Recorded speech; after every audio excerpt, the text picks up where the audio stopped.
Évidemment, cela pourrait embraser le monde entier, puisque cela semble toucher chaque recoin du globe. Mais qu'en sera-t-il aussi à l'intérieur des États-Unis? Il existe déjà une division entre le camp MAGA, qui n'aime pas que l'on place Israël avant l'Amérique, donc Israël d'abord, au lieu de l'Amérique d'abord. J'imagine qu'une guerre ratée et humiliante en Iran renforcerait certainement cette fracture. Même une guerre victorieuse le ferait d'ailleurs. Mais il semble que ce serait très difficile d'encaisser un échec. Sur le plan international, cela pourrait-il dégénérer en Troisième Guerre mondiale? Il est bien sûr trop tôt pour le dire. La guerre n'a commencé qu'il y a quelques heures. Mais quelles sont, selon vous, les trajectoires possibles à partir d'ici?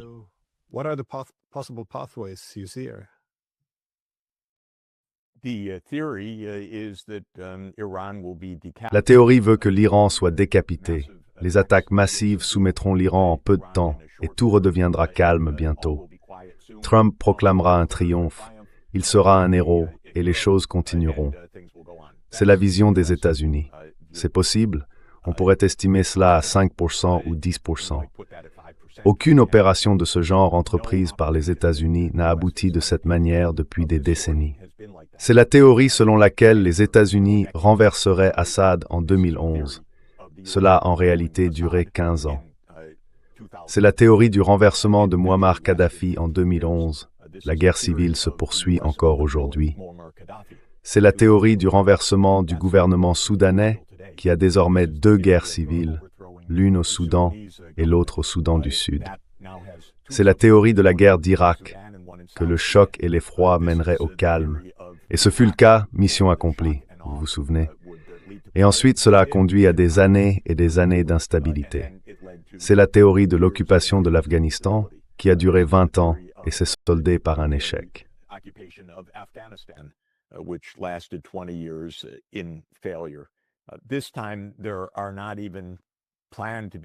Cette fois, il n'est même pas prévu d'envoyer des troupes sur le terrain.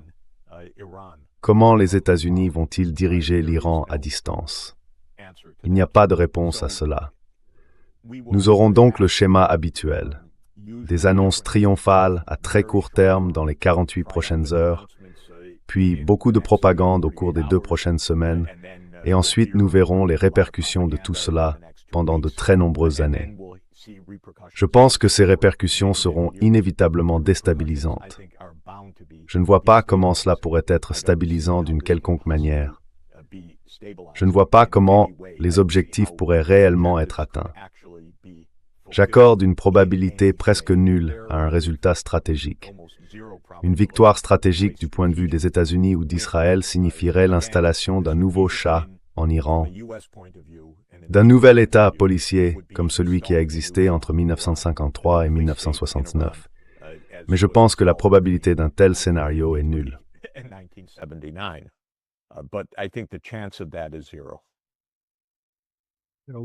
Je vais simplement parler de liberté et de démocratie, étant donné que nous venons d'installer Jolani et ses sbires de l'État islamique en Syrie. Ce n'est pas très bon.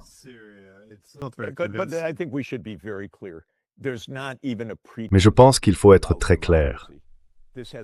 Il n'y a même pas de semblant de démocratie. Cela n'a rien à voir avec la démocratie. Nous ne l'avons pas aux États-Unis, nous ne l'avons pas en Israël et nous ne l'avons plus vraiment dans le monde occidental. Nous avons quelques apparences de démocratie, mais nous sommes déjà devenus des États militarisés et aux États-Unis, c'est certainement le cas. Notre système de gouvernement est constitutionnel. Il stipule que le Congrès a le pouvoir de déclarer la guerre. Pourtant, nous venons d'avoir une guerre déclarée par une seule personne, au milieu de la nuit, contre l'opinion publique. Nous ne sommes donc pas une démocratie. Nous en avons les apparences, mais c'était aussi le cas de l'Empire romain. Ils avaient encore des sénateurs en toge, mais c'était un empire, pas une république. Et c'est la réalité dans laquelle nous vivons aujourd'hui. D'ailleurs, ce n'est pas un imperium aux États-Unis.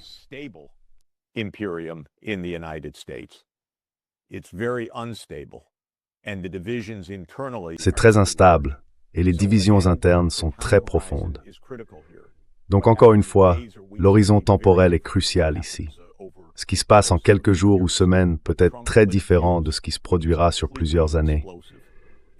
Mais Trump a allumé une mèche totalement explosive et elle explosera en de nombreux endroits à travers le monde. La stabilité ne reviendra pas en un jour ou en un mois, quoi qu'il arrive à très court terme. Trump a allumé une mèche qui mènera inévitablement à la fin des États-Unis, tels qu'ils sont aujourd'hui dans leur hégémonie, et probablement à terme à la fin d'Israël tel qu'il est, d'ici 1 ou 2 décennies. C'est une explosion qui a été déclenchée aujourd'hui, et elle est très importante. Elle ne sera pas étouffée par une frappe de décapitation rapide ou une opération de changement de régime.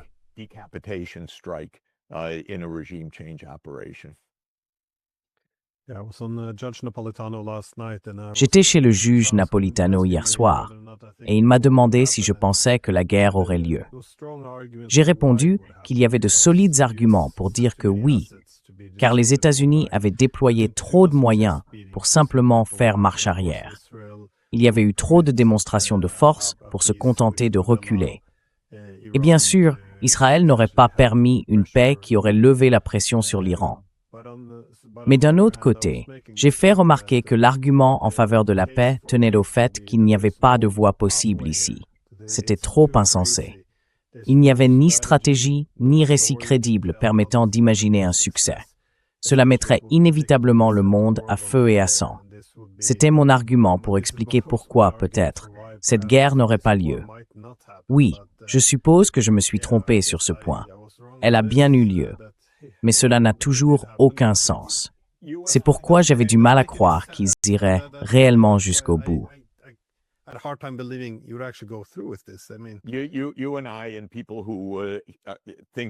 Toi et moi, ainsi que les personnes qui réfléchissent avec raison et en considérant les conséquences, dirions que non, cela ne pourrait pas exister.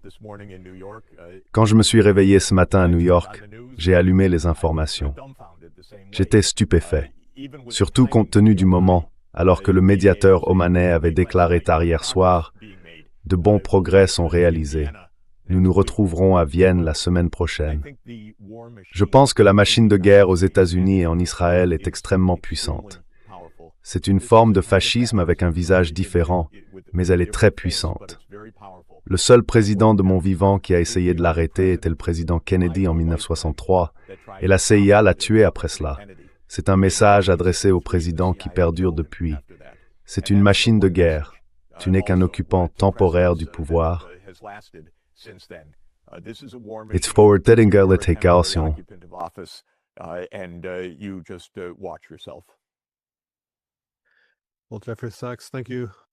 Eh bien, Jeffrey Sachs, merci, comme toujours, d'avoir pris le temps. J'espère vraiment que Trump verra cela comme un échec monumental et qu'il se contentera d'affirmer qu'il a reçu un appel de l'Iran, qu'ils sont prêts à entamer de nouvelles négociations sérieuses, un peu de baratin, comme il sait bien le faire, et qu'il mettra rapidement un terme à tout cela.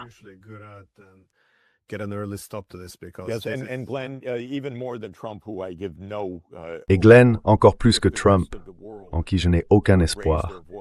Si le reste du monde élevait la voix sur le principe fondamental que la guerre peut tout anéantir, et que la raison pour laquelle nous avons les Nations Unies et l'article 2, paragraphe 4, qui stipule qu'il est illégal de menacer ou d'utiliser la force contre tout État membre de l'ONU, si l'on respectait ce principe.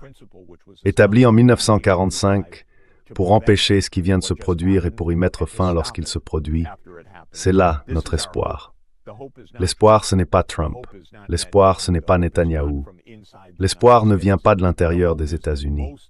L'espoir, c'est que la majeure partie du monde, peut-être pas les États vassaux des États-Unis, mais la majeure partie du monde, disent que cela est totalement scandaleux, dangereux et illégal. Je sais que cela peut sembler un espoir vain, mais c'est la seule voie possible aujourd'hui pour que tout cela cesse.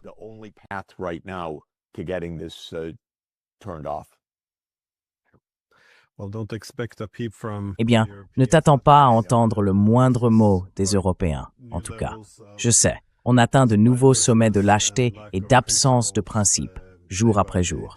En effet, merci beaucoup d'avoir pris le temps et espérons que cela ne devienne pas incontrôlable. Des choses mauvaises,